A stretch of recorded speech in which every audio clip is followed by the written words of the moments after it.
Moi, je ne propose pas ce que les autres proposent déjà, parce que moi, mon but, c'est de me démarquer. Alors moi, ce que je propose surtout, c'est une aide aux seniors et aux aînés pour que quand ils vont arriver à leur retraite, qu'ils aient déjà tout en main, à savoir quelles sont les informations qu'il faut donner, remplir des formulaires pour qu'ils puissent toucher leur AVS, qu'ils puissent éventuellement avoir des prestations complémentaires parce qu'ils ne gagnent pas assez. Parce que c'est connu à Genève, y compris pour moi, c'est la catastrophe concernant l'administration, où vous êtes sans arrêt en train de faire des contestations parce qu'ils n'ont pas mis les bonnes dates, on vous bouffe des mois d'indemnité, ou alors au lieu de vous donner toutes les informations qu'il faut pour que vous puissiez toucher en temps et en heure. Alors le problème, c'est que à chaque fois, on vous dit ah, il manque ce document, donc vous allez le chercher, mais pendant ce temps-là, vous perdez des prestations complémentaires puisque votre dossier n'est pas complet. Et puis évidemment, eux, tant que vous n'avez pas un dossier complet, il n'y a pas de rétroactif.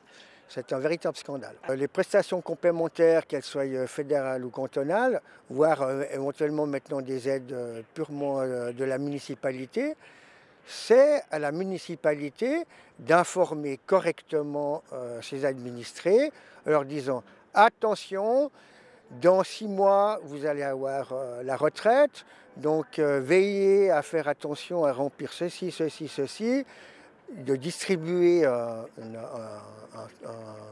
comment dire ça, un courrier personnalisé pour vous dire, ben voilà, il faut faire ci, ça. Si vous avez des problèmes, vous pouvez vous adresser à un guichet. Justement, c'est ce que je propose dans une de mes mesures, c'est d'avoir un guichet où les gens puissent venir et puis avoir tous les renseignements à disposition. L'assistante sociale, elle s'occupe un peu du tout venant, mais là, ce serait plutôt spécifique pour veiller à ce que les droits de chaque citoyen puissent être utilisés. Je propose aussi un lieu de rencontre en dehors de tout professionnel, donc ce serait assuré par des bénévoles, afin que tout enfant qui rencontre une difficulté dans sa vie, soit familiale, soit avec des camarades de classe, soit en ville, puisse venir discuter librement, sans contrainte, sans jugement, pour indiquer ses soucis et puis qu'on puisse le guider afin d'agir en amont plutôt qu'il tombe après dans les griffes, par exemple, du service de protection des mineurs, où là, suivant comment ça s'est emmanché, ça risque de se passer très mal pour tout le monde. Allez voter. Nous avons la chance en Suisse de choisir nos élus. Donc, il faut profiter de nos droits démocratiques, ce que n'ont pas les autres pays. Donc, le 23, n'oubliez pas d'aller voter.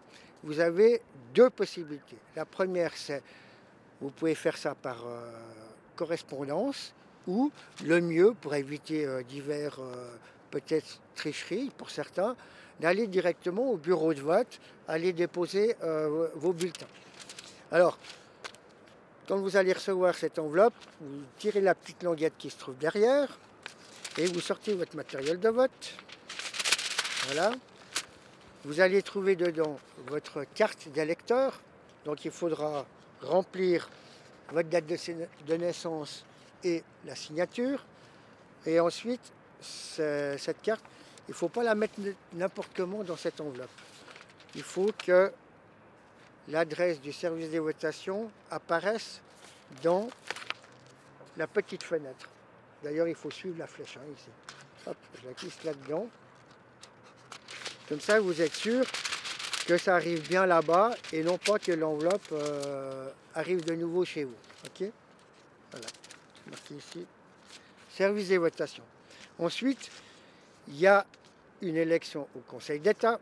Alors pour ça, vous avez cette feuille blanche ici où il y a des cases à cocher. Donc là, idéalement, pour me favoriser moi, vous cochez que la liste numéro 10 Auberson-Philippe. Et puis vous mettez ça dans l'enveloppe blanche. Et pour le conseil municipal, en fait, vous allez prendre le fascicule ici, puis vous allez chercher la liste numéro 6. Voilà. Le peuple d'abord. Vous déchirez la page ici, vous la pliez en deux et vous la mettez dans l'enveloppe bleue. Et puis vous mettez tout ça dans l'enveloppe. Sans moi, avec mes enfants, nous irons personnellement au bureau de vote afin de déposer cette enveloppe dans l'urne ainsi que l'enveloppe blanche. Si vous avez oublié ça, vous pouvez toujours aller aussi le samedi déposer au service des votations et des élections aussi l'enveloppe dans une urne qui est à disposition. Vous êtes sûr que votre enveloppe en fait sera prise en compte. Et puis ça permet aussi de rencontrer des gens à l'entrée des bureaux de vote qui cherchent à faire signer des référendums ou des initiatives. Le problème du vote par correspondance, il y en a deux. C'est que des personnes, dès qu'ils reçoivent l'enveloppe, ils vont tout de suite voter. Donc en fait, tous les débats, tous les articles de journaux qui vont encore apparaître pas plus tard que ce vendredi, eh ben, les gens ne vont pas écouter les arguments de tout le monde, dont certains pourraient être très bien pour eux. Il ne faut pas oublier qu'il y a 5 conseillers administratifs à voter, alors qu'il n'y a aucune liste qui en propose 5. Donc il y a des cases de libre. En plus, pour le conseil municipal, il faut élire 80 personnes. Aucun parti ne propose 80.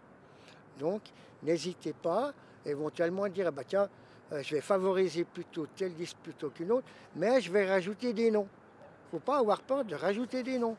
Ou, si dans une liste, il y a quelqu'un qui ne vous plaît pas, ben, vous le biffez. Faites ceci. Utilisez votre pouvoir démocratique pour dire, ben voilà, je veux ça, ça, ça, et je veux pas ça, je veux pas ça. Sinon, eh ben, y a beaucoup de gens qui ne vont pas voter et donc ils ne peuvent pas respecter parce qu'il fallait agir avant.